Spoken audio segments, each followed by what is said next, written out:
বিশ্ব বাণিজ্য সংস্থা WTO-তে যুক্তরাষ্ট্রের পণ্যে পাল্টা শুল্ক আরোপের প্রস্তাব দিয়েছে ভারত। ব্রিটিশ বার্তা সংস্থা রয়টার্সের প্রতিবেদনে এই তথ্য জানানো হয়েছে।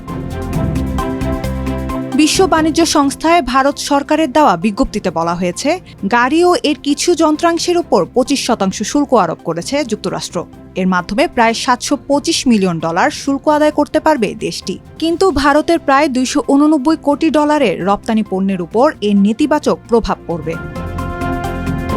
এই সম্ভাব্য ক্ষতি মোকাবেলায় যুক্তরাষ্ট্র থেকে আমদানি করা পণ্যের উপরও সমপরিমাণ শুল্ক আরোপ করতে চায় ভারত। তবে সুনির্দিষ্টভাবে কোন কোন পণ্যের উপর এবং কত শতাংশ হারে এই শুল্ক বসানো হবে তা এখনও জানায়নি নয়াদিল্লি। গত এপ্রিলে ভারত থেকে আমদানি করা সব পণ্যের উপর 26% হারে শুল্ক আরোপ করেছিলেন মার্কিন প্রেসিডেন্ট ডোনাল্ড ট্রাম্প। তবে সেই সিদ্ধান্ত 90 দিনের জন্য স্থগিত করা হয়। সেই সময়সীমা শেষ হবে 9 জুলাই। তার আগেই যুক্তরাষ্ট্রের সঙ্গে একটি দ্বিপক্ষীয় বাণিজ্য চুক্তি সম্পাদনের লক্ষ্যে কাজ করছে ভারত। ভারতে কৃষি ও দুগ্ধ খাতে বিদেশি বিনিয়োগের সুযোগ চায় ওয়াশিংটন। এসব খাতের পণ্য আমদানির সুযোগ উন্মুক্ত করার দাবিও জানিয়েছে তারা। সেসব দাবি মানতে নারাজ নয়াদিল্লি। তবে কিছু মার্কিন পণ্যে শুল্ক ছাড়ের ইঙ্গিত দিয়েছে ভারত।